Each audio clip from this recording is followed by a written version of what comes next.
Gents, I just want to pause the episode for a moment to let you know about the Strong Men of Value Academy. You will have heard me refer to it a number of times, and I want to bring more attention to it. So this isn't just a program, it's a life-changing environment and community of men who are focused on personal and professional growth. We're looking at areas of relationships, wealth, and health, things to help you thrive and maximize your life. Imagine having bi-monthly one-on-one coaching sessions with myself, weekly group coaching calls, and an incredible brotherhood of high achievers by your side. Now we're diving into resilience, leadership, and holistic growth to not just succeed in your career, but to thrive in your health and your relationships. Your journey to greatness, it starts here. So join the movement and you can apply for the Strong Men of Value Academy. You can head to themanthatcanproject.com to find out more. In today's episode, Scott Martin is joining me. Now, Scott is a cancer survivor and has had a incredibly intense past 8 years. So he's going to dive in and share a heap of his story over the last couple of years and the learnings that he's had, the challenges that he's had to overcome. Now, gents, if you are tuning in for the first time, make sure you hit the subscribe button so you don't miss another episode. And if you do want to take an extra couple of minutes to leave a review or share this on your socials, that would be greatly appreciated. And to find more about men's performance coaching and how you can become a member of our Strong Men of Value program, head over to themanthatcanproject.com/Strong Men of Value. Look forward to connecting with you guys in there. You're listening to the Man That Can Project with Lachlan Stuart, a global movement created to empower men and open up what's really going through their minds by having real and raw conversations about life's unique challenges and our individual ways of processing it all. Welcome to the Man That Can Project.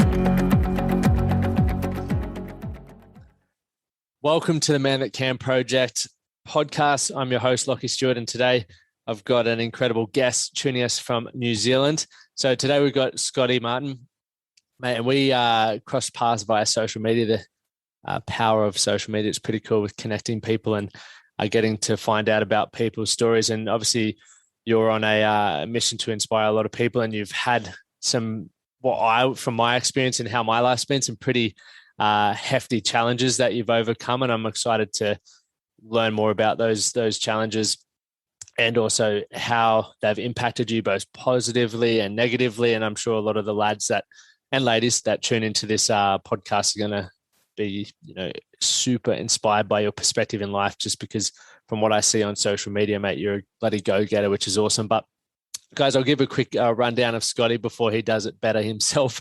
But you're a young fella from New Zealand who's been on a bit of a roller coaster the last 8 years.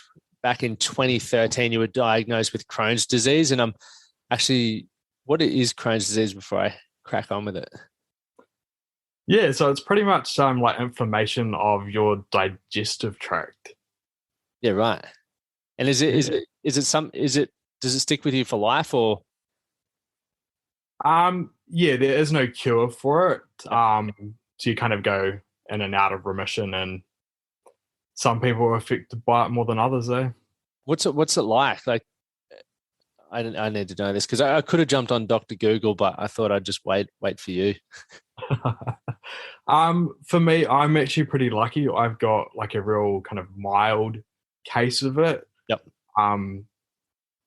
Yeah, it's just basically your body kind of attacks itself, and you just end up with like sore guts all the time, or pretty much on the toilet, and blood and all of that. Yeah, all the fun stuff. Yeah, wow. Yeah. But obviously from that, you started taking medication and started changing your diet to get the symptoms under control. And that took a huge toll on you mentally. And in 2016, so that's 3 years after that first diagnosis, you were diagnosed with anxiety and depression.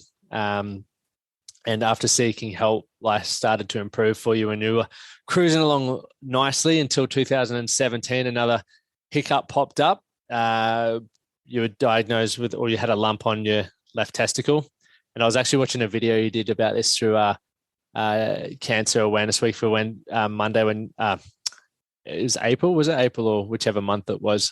Can't remember. Yeah, April, I think it was. Yeah. And you're like, I had a nice little lump on my testicle and I was hoping it would go away, but it didn't. So get it checked out, boys. I was like, yeah, sure. The way you said it, mate, it was like, obviously I was like, yeah, there's a fucking true message to this, but it was a good laugh as well because you put a put a bit of your own perspective into it. But mate, thanks for jumping on and obviously sharing a little bit about Crohn's. But mate, take us back. What was it like? I guess we'll dive into the heavy stuff. Obviously, off the back of Crohn's and getting on the medication and changing a few things up in your lifestyle, you were diagnosed with anxiety and depression. And what was that like for you? And what age were you at in 2016? What age was I then? Man, I must have been about 25. Yeah. Yeah, it was a pretty hard time in life after being, diagnosed with Crohn's and trying to get through all of that and get my head around it. I think, yeah, it's something I kind of struggled with mentally. I wasn't really that accepting of having this whole Crohn's thing, and I didn't know anything about it either, so it was a big learning curve for me. I hadn't even heard of it.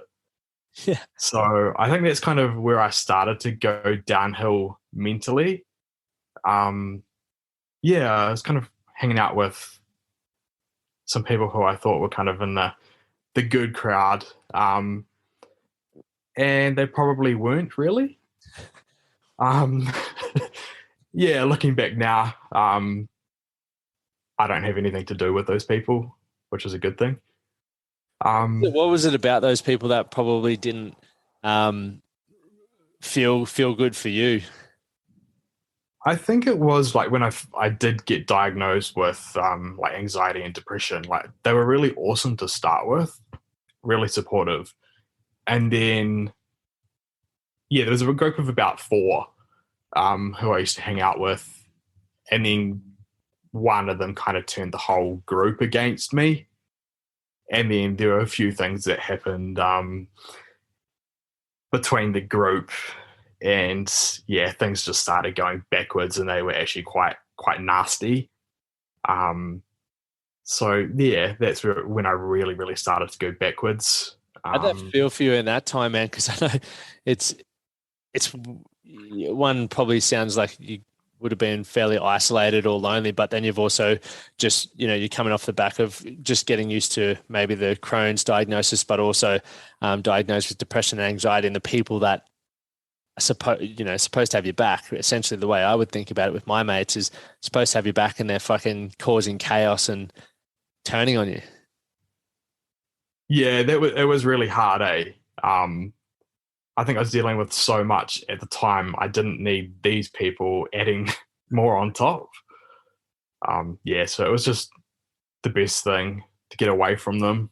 Yep. I didn't really think so at the time, because I guess I wasn't really in the right headspace, and I couldn't actually see what they were doing when I was feeling so down, because you kind of you have no idea what you're doing at all, and it's a struggle to get up each day and just try and continue on with life. And then you have all these people making these difficult decisions and making you feel like shit, basically. Yeah. And what was the depression and stuff like for you at that time? Like, was it struggling to get out of bed and everything like that? Because I know people experience it in different ways. Yeah, it was a whole range of things. Struggling to get out of bed was one of the things. Just not enjoying stuff that I used to enjoy before.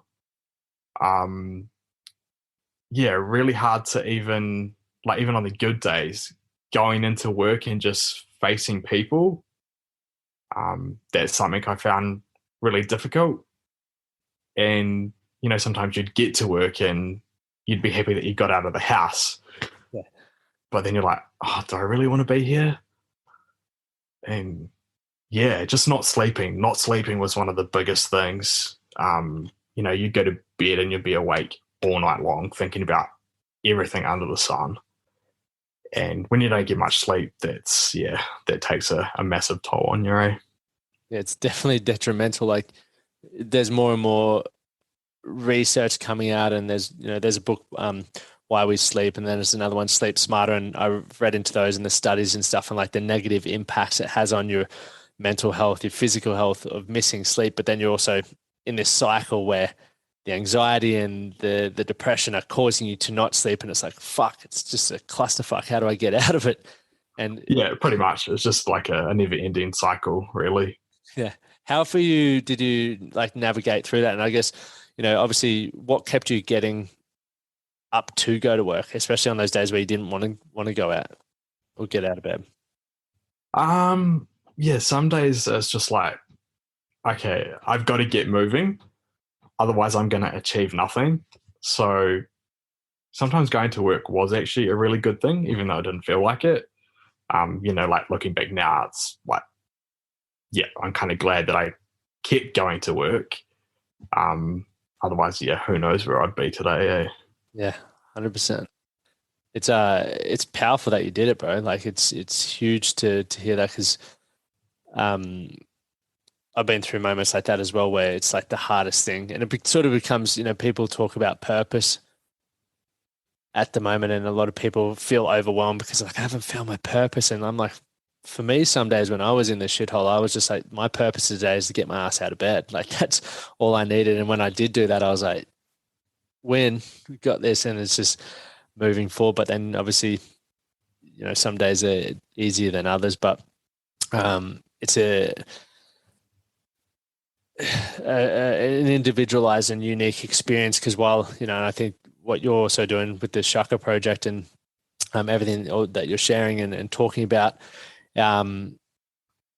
it's important because we need to gain other people's perspectives and experiences, because we can grab little bits from there and little bits from there and go, fuck, that's how I feel, or that's, what I went through, and maybe I need to just get myself out of bed today and I might start feeling better. But moving forward from that, like what was that sort of first point when you realized you wanted to get some help with the depression and anxiety?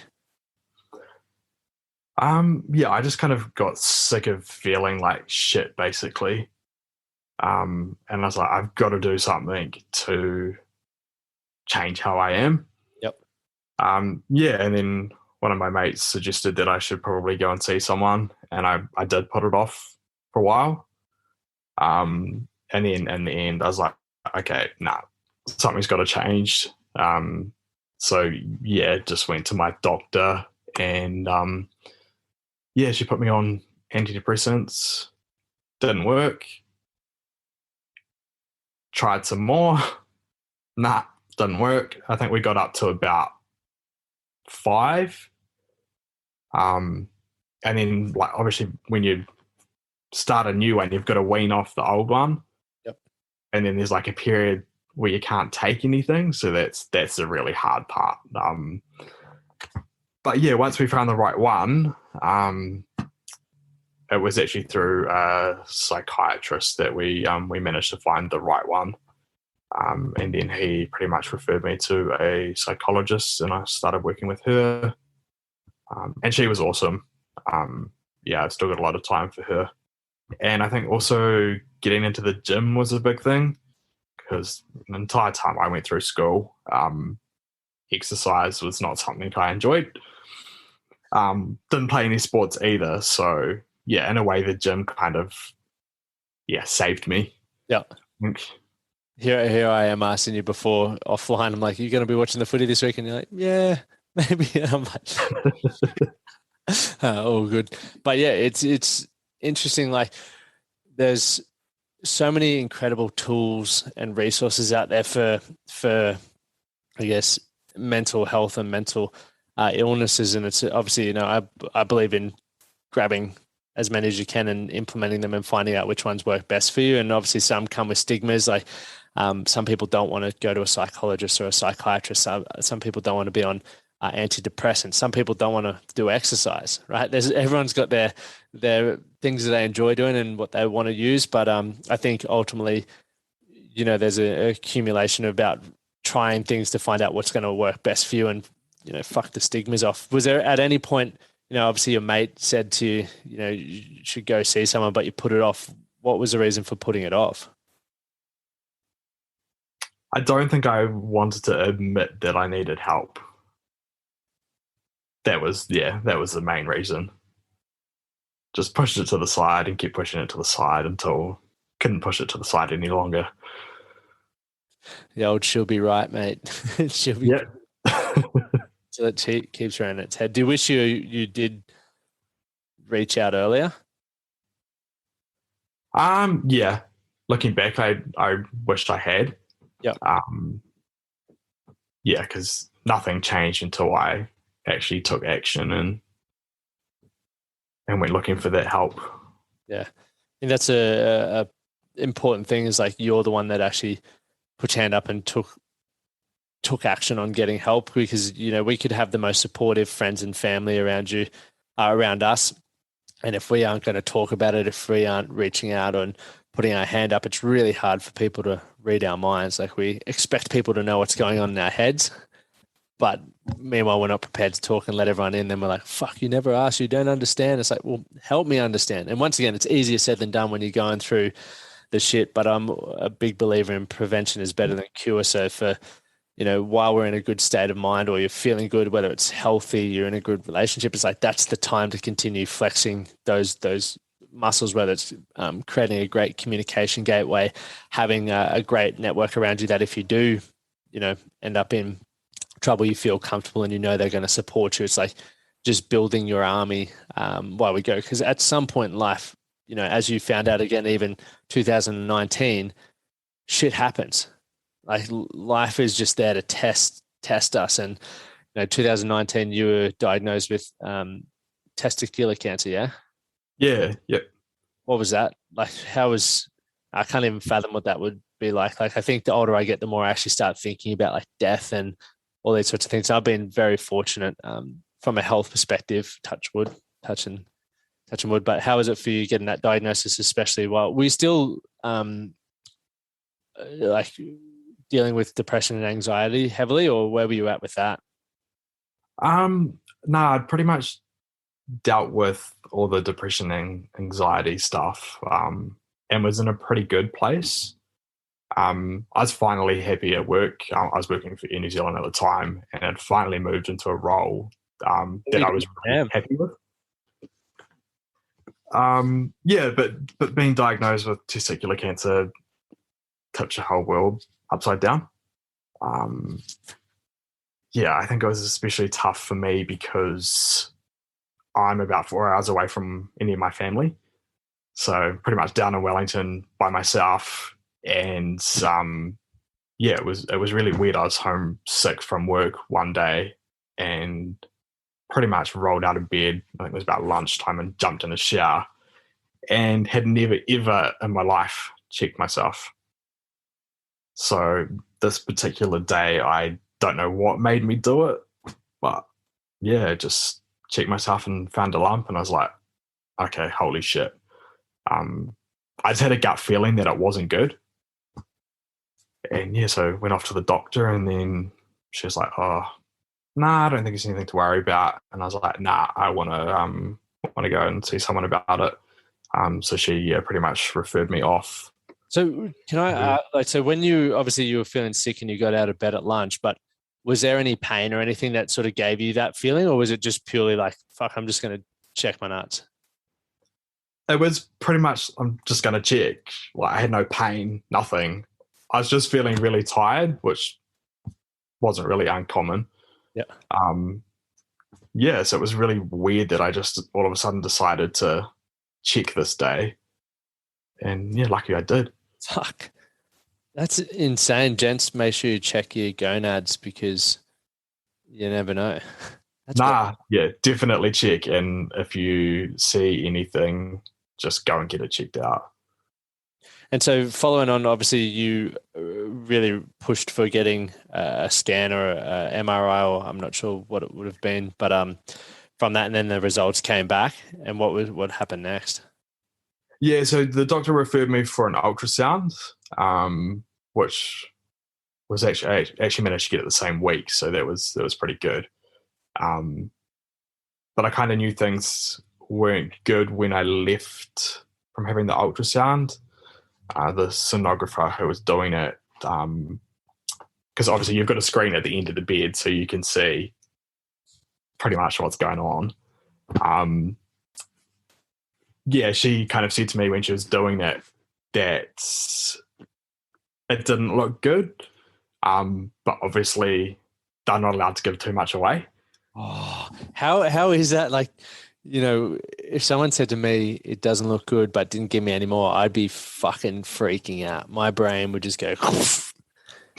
Yeah, it pretty much did for me as well. I was just like, holy shit, this isn't good. And like she kind of zoomed in and you could see that there was like one little lump and that's what I could feel. But then she kind of zoomed in a bit more and there are actually two other lumps sitting behind it that I couldn't feel. So once she said there were three, I was like, okay, we're in trouble here. Something bad's going to go down. And I think within a day or so, they were referring me off to a urologist. So I knew that, because they went pretty quickly with that, that things weren't looking too good. And so did you say urologist or Urologist? Yeah. And so they're the people who gave you the diagnosis and told you everything that was happening? Yeah, so pretty much, I think I got an appointment. Yeah, it was pretty soon after anyway. And I was like, oh, yeah, I'll just go to the hospital, to the appointment by myself. And like my parents were like, do you want us to come down? I was like, nah, there's no point in you coming down because I'll probably need you down here later if, shit hits the fan. So pretty much rocked up to the urologist and he was an Indian guy, real kind of funny guy. But I pretty much hadn't even had a chance to sit down and he's like, you know what it is, eh? And I'm like, I had a gut feeling. So pretty much, sat down after that and he, taught me through the whole process and it was a little bit different to what I thought because I just assumed that, they'd go in and take a biopsy and then we'd go from there. And he's like, oh, no, because if we do that, then we risk spreading it. And I was like, okay. Never thought of that. And he said, the only option is to take the whole testicle out. So, all went from there, really. All right. So that whole time of like waiting and stuff and then having them go, you sort of know what's happening. Is what was like going through your mind at that point? Like what were you thinking and feeling? I was pretty stressed out about it all. It's pretty much unknown because you don't know what's going to happen next. Yeah. And then kind of on top of everything, and I hadn't even thought about this, it didn't even cross my mind. You've got to think about, like, if you want kids down the track, do you store sperm and things like that? So you're dealing with all this other shit on top of the diagnosis as well. Did they just like flood you with that? Because you were 29 at this point, 28, 29 or something? 28 now, so it would have been 20, just in 26. Oh, mate, so you were so young. Like, yeah. This is the thing. I think even for me, I've always thought like cancer strikes when you're older. Like I'm 30 now and I've never checked myself. I'm going to check myself after this podcast as a visual for you guys listening. But I've never thought about that. But so obviously with the diagnosis, then they just hit you with all this other stuff like, do you want to save sperm and do all this sort of stuff? Yeah, they basically just flood you with all this information and it's like, holy shit, I've actually got to make some decisions pretty quickly because I think we had 2 weeks between seeing the urologist and having the actual operation. So it was like rush to try and get everything organized. And then, so in New Zealand, the government actually funds you to store sperm if you've got cancer. So that was quite good. I don't have to pay for any of that. But yeah, it was up to me whether I wanted to go ahead and do it. And I was like, well, it's kind of like an insurance policy, really. I may not even need to use it, but it's there. So I was like, may as well just do it since I don't have to pay for it and, there if I need it. Yeah, fair play. I think it's a pretty good insurance policy to have. That's for sure. Yeah. Was it scary then, like knowing, were they just like, right, the nut's going to come or the testicle's going to going to go out? Like, what were your thoughts around all of that? I was like, oh yeah, got to do what we've got to do. No other way around it. Like, yeah, it's either that or, leave it there and risk the cancer spreading. So yep. You're not really left with any option. Like, you got to do it. So did you have a good support network around you then, like friends, family, and everything like that? Yeah, I did. Yeah, I had some good mates then, and but it's really interesting how it kind of affects their lives as well. Like, it tips everyone upside down.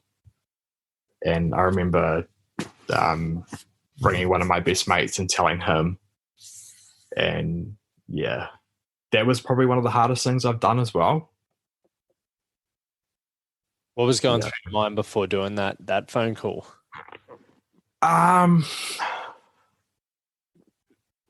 What was going through my mind? Everything. It's like, shit, how am I going to say this? And, what's one of my best mates' reactions going to be? And this is right in the middle of a super, super busy time at work as well. Because obviously I was working for Air New Zealand at the time. And this was during the mosque attack in Christchurch. Yeah, right. So, and my best mate's a cop. So he was actually down there dealing with that.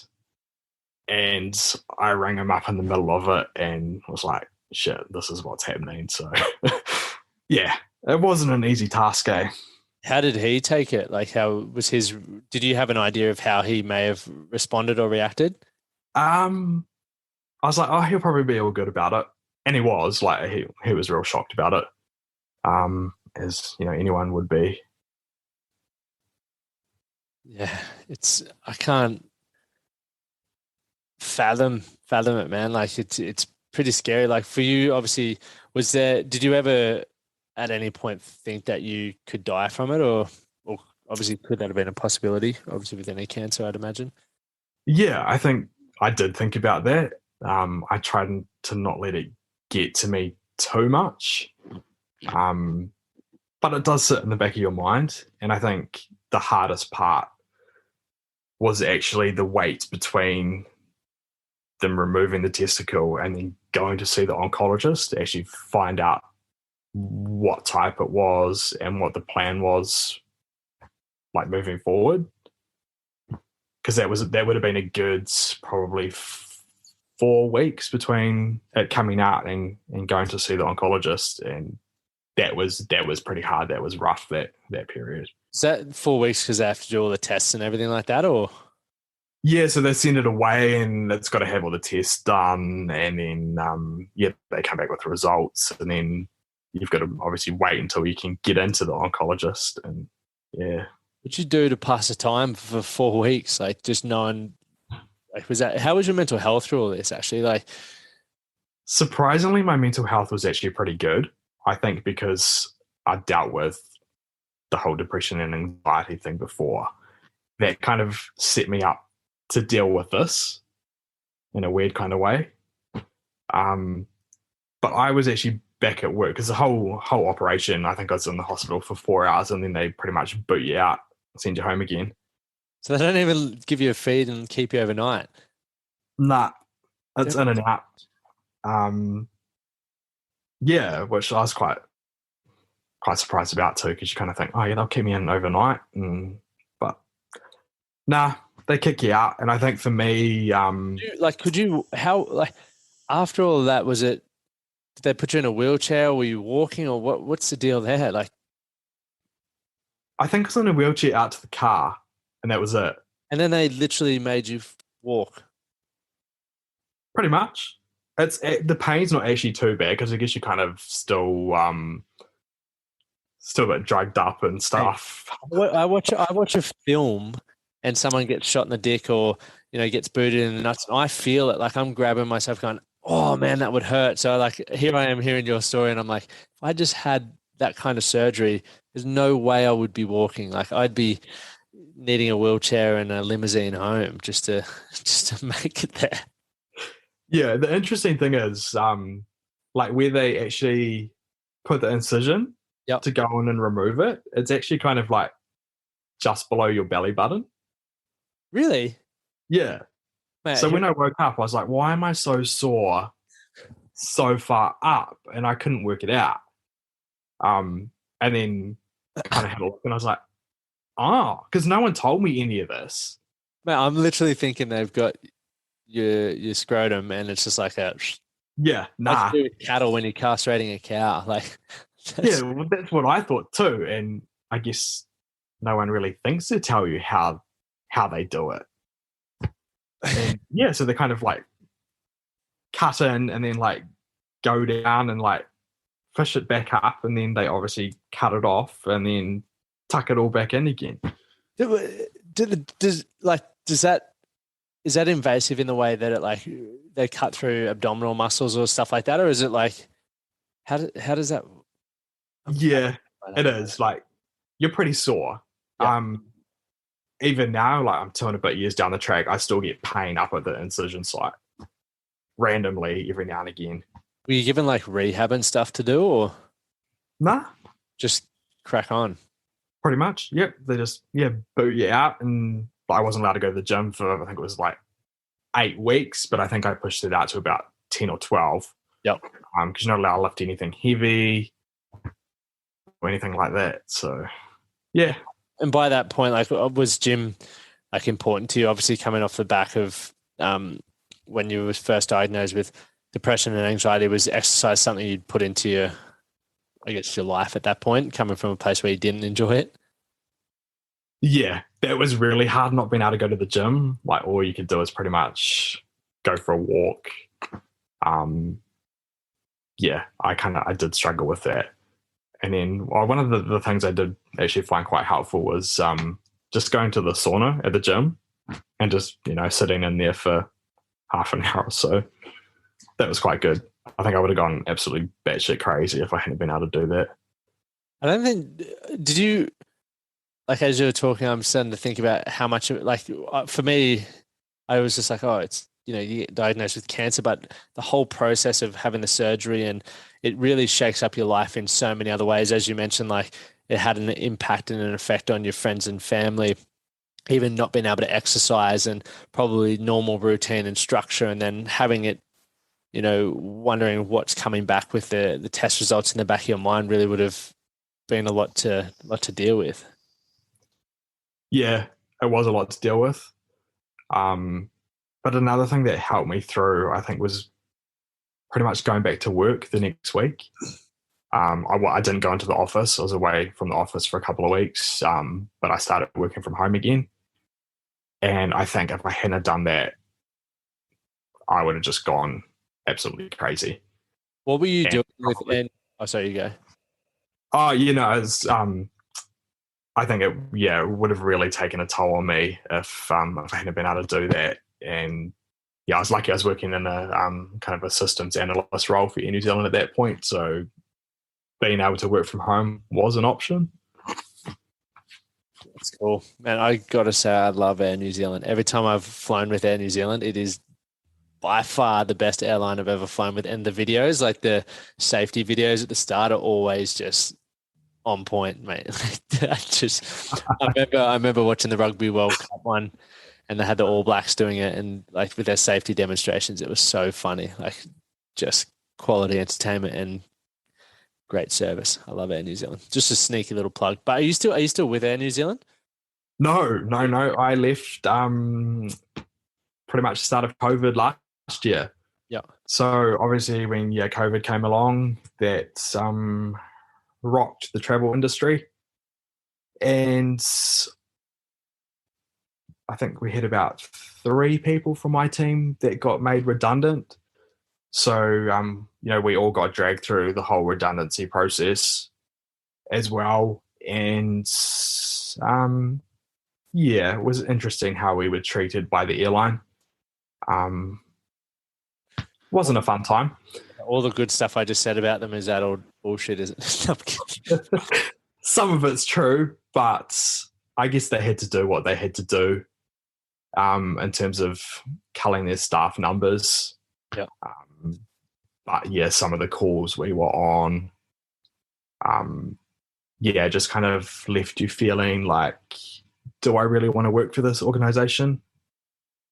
So I was lucky. I did actually keep my job. But I decided that job security was probably more important. And I was like, nah, I've got to get out of here. So I was with the airline for nearly 9 years. Oh, wow. Do you have like a long service thing over in New Zealand? I think in Australia, it's every 10 years you accrue like 3 months worth of long service, which is essentially like you get paid for 3 months work and you can take it off and travel Australia or do stuff like that. Yeah, they did have a long service thing. I think it was 10 years. Yep. So I kind of just missed out on that. But that's what it is. Not worth it. Nah, the thing I do miss probably is the staff travel, because obviously I resigned, so lost all my staff travel benefits. Yeah, some of the pricing I've seen people with staff travel benefits, I'm like, that is ridiculously insane. Please hook me up as a friend. Yeah, we used to get, I think it was 50% off domestic, and I think there's 25% off. That's insane. New Zealand operated international. Yeah. So yeah, it was pretty good. I made use of it while I was there, that's for sure. So what did you jump into next? Like what was, are you still in that same industry or where are you now? Yes and no. Jumped out of the travel industry and into kind of the finance industry, which was a big change. I'm still in kind of like tech support, like what I was doing for Air New Zealand. But yeah, this time in finance, which is big change, big learning curve. Is it enjoyable or? Yeah, no, it is. So, I work for a company that makes its own anti-money laundering software. So all our clients are lawyers and accountants. And in New Zealand, we've had a whole lot of like new trust acts come in. Yep. And anti-money laundering laws. So basically, these lawyers and accountants have to prove that their clients are who they say they are. So our software basically does checks on them, and they can record evidence in our system so that when their auditors come along, they're compliant. Interesting. Yeah, so it was interesting. But I'm in the customer support team, so obviously I've been there just over a year, and it was a whole new product to learn. That was pretty hard. Did they give you a good onboarding or did they throw you in the deep end straight away? No, they did give me a really good onboarding. Like even now I'm still learning stuff. But yeah, the customer support team have to know the product inside out, because we do all the troubleshooting. So when clients ring up, we've got to know how the system works. And have you ever been stumped? Have there been a few times where you're like, oh, no idea? Yep. You kind of just bluff your way through it, and bring you back. Yeah, get back to it easy. But going back, we sort of jumped the getting your results back. Like what did it come back with, and what was the process after that? Yeah, so once I got to go and see the oncologist, I actually got mum to come down for that appointment. I thought, yeah, it's probably a good idea to have someone else so she can ask questions too. So basically met with the oncologist, and he had a new student registrar with him, which they always seem to do. So she was the lucky one that actually got to deliver the results to me, rather than the oncologist. And they were like, okay, you've got stage 1A cancer. And they're like, that's pretty good. Like, we've picked it up really early. And I was like, phew, that's pretty good. And then, it seems to vary between countries, but in New Zealand with stage 1A, so it sits in the middle between stage 1 and 2. They don't recommend that you go and have chemo. They just put you on a surveillance program. So what is the surveillance program like? Is that just Yeah, so that was, I think, start off with I was going in to the hospital every second month to have checks with the oncologist. Every month I was doing blood tests, and I think every 3 months was a chest X-ray and CT scan. The reason for the chest X-ray is that is the next place it goes, which is weird. So yeah, that's why they do that. Yeah, so I was, very lucky that I escaped having to have chemo. and what about like now? Where are you like still powering through it all? Like, do you go through remission from that? Is that where you're at, or are you just in the clear at the moment, just having like 6 monthly checkups, or? Yeah, so pretty much in the clear. They kind of don't give you the final clearance until you reach the 5-year mark. So 5 years is the 5 years. Yeah, right. Yeah. But I think from memory, the first year is the most riskiest. So that's when it's most likely to come back. Yep.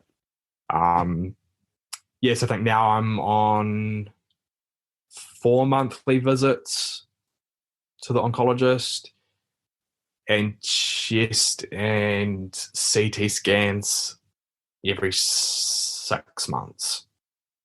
I think that's just about to change again kind of every year as you go through. The plan changes and they start pushing things out further and further.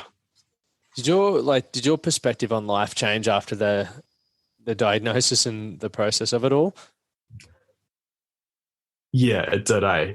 I thought for a moment that you might have been like, nah. I was like, wow. I think, yeah, it does. You're like, holy shit, like go and live life a bit more and don't worry about so much.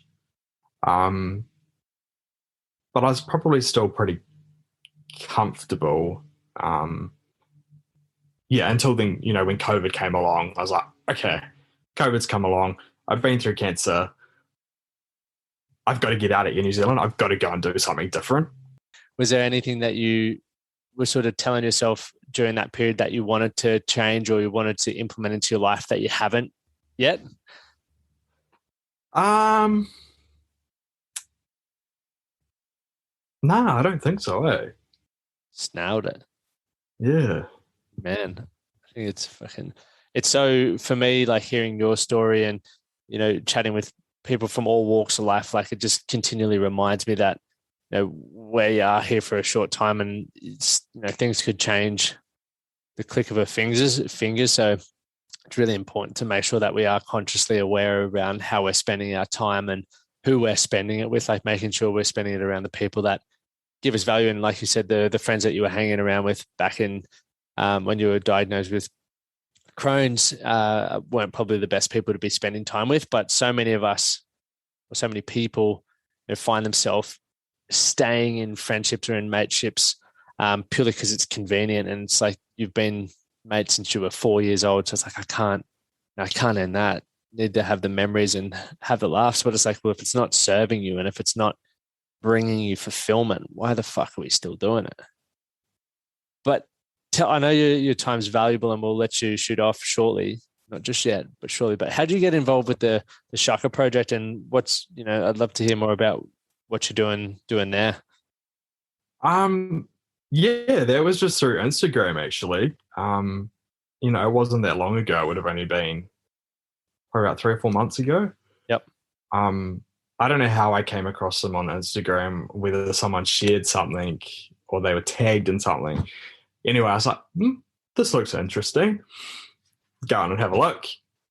Just kind of started following, and then just got chatting with Sean, one of the guys behind it, and then kind of got to know a couple of others, and yeah, just went from there. And then they kind of put out a message if anyone was kind of interested in being one of their ambassadors to fill in the application form and send it back.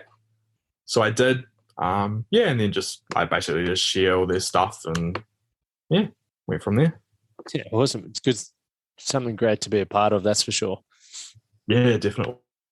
Yeah. But for yourself moving forward, like what are you sort of working towards over, seeing out 2021 or just even the years to come? Like, is there any goals or things you've got set, your sight set on? Yeah, definitely. I think the next goal will be applying for police. I've always wanted to do it. I used to manage all their travel for when I was working for Air New Zealand before I moved into my systems analyst role.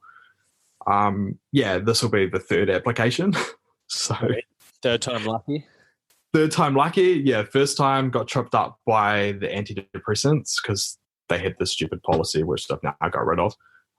Second time, testicular cancer wiped me out. So yeah, third time lucky. That's one of my big goals, is to get into police. And I've obviously got a lot of mates in police and spend a lot of time talking to them. And I think just being able to help people that way as well.